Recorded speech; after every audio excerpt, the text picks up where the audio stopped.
Hello and welcome, indeed a very warm welcome to Frost Over the World. Later in the programme, the UK's first woman Muslim cabinet minister, actor John Hannah, and we hear from the IMF about the Greek bailout plan. Is it going to work? But first, the biggest story of this week is, of course, Thailand, where a 2-month protest by red-shirted supporters of former Prime Minister Thaksin was broken up this week by the army amid shooting, bloodshed and fires. So has the government won? What did the red shirts really want? To find out, I'm joined from Bangkok now by Mr. Thaksin's former Deputy Prime Minister, Chaturon Chaiseng. Welcome, good to have you with us. Let me begin by asking the protesters in general. The protesters have surrendered this week. Did they get what they wanted or nothing of what they wanted?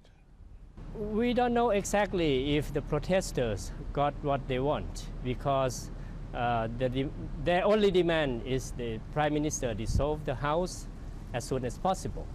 And then the government proposed after some time that the Prime Minister will dissolve the House in about 4 months from now, and there'll be a fresh election 2 months after that. But since the protests ended after the suppression, we don't know if the government still want to dissolve the House as it promised. And now we heard today that some of the coalition parties' leader were saying that the Prime Minister might not want to dissolve the House as he promised earlier. So we don't know exactly what's going to happen to the dissolution date. But the red shirt movement, the protesters, have gained what they have tried in explaining to people what the problem of this country is, how to solve this problem, why there needs to be an election as soon as possible. And but the result, the real result, the consequence, we don't know. And in terms of the situation now with the red shirts, is Mr. Thaksin financing the red shirts protests? Is he behind them, in charge of them in a sort of way? I don't know exactly if he spent some money on this rally or how much he's done. But this protest has been raising funds all along. And a lot of people donated a lot of money to the protest.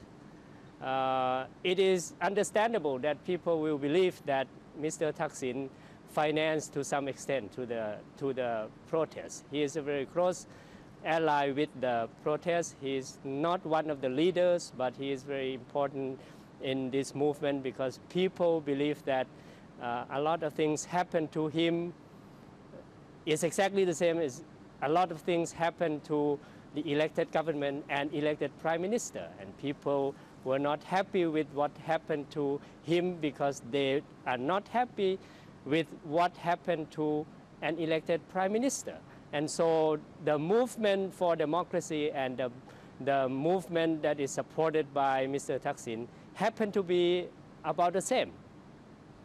I see. And so your sympathy, and as you were talking there, your sympathy at the moment is more with the red shirts than the yellow shirts. Of course.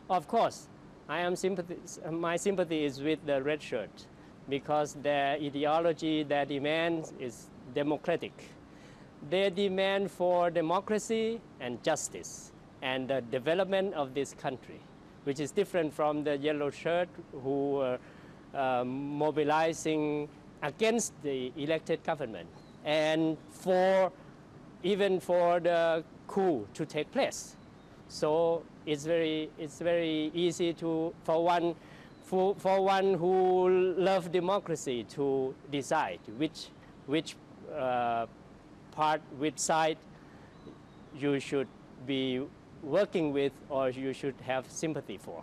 Who will be fighting this election in 4 months' time? How many leaders, how many people from the red shirts and the yellow shirts and the government, how many people will fight this election? As I said earlier, that we don't know exactly what will be the election date. Will it take 6 months or 9 months or even a year or a year and 1 year and 9 months from now? But in the election, it will be the members of the political parties that will run in the election. I believe that very few leaders from the red shirt movement will run in the election. Very few of them will run in the election. They are people who want to struggle for democracy, but they prefer the street politics because they feel that they themselves cannot run in the election, or they are deprived of the rights to the political rights, and they believe that in Thai politics there needs to be some kind of movement by people in parallel with the movement in the parliament. So I believe that very few people in the red shirt will run in the election. The Pheu Thai party, which is the opposition, will be competing against the Democrats party, the present government party. If the party still survive the case in the Constitution Court, a lot of people believe that the Democrats party might be disbanded very soon. But if they survive, they will be competing with the opposition party. The yellow shirts themselves will not run in the election either, but they already formed a party called New Politics Party. That party will run in the election. I don't see potential of that party because the party is still very new and the members are still with a very small number so far.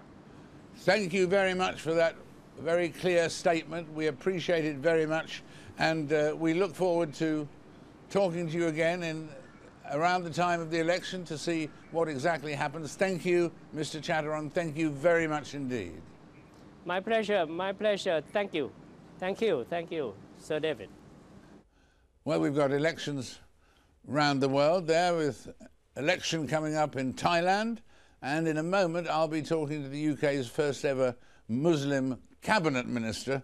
Just after this short break, we'll be talking to her then.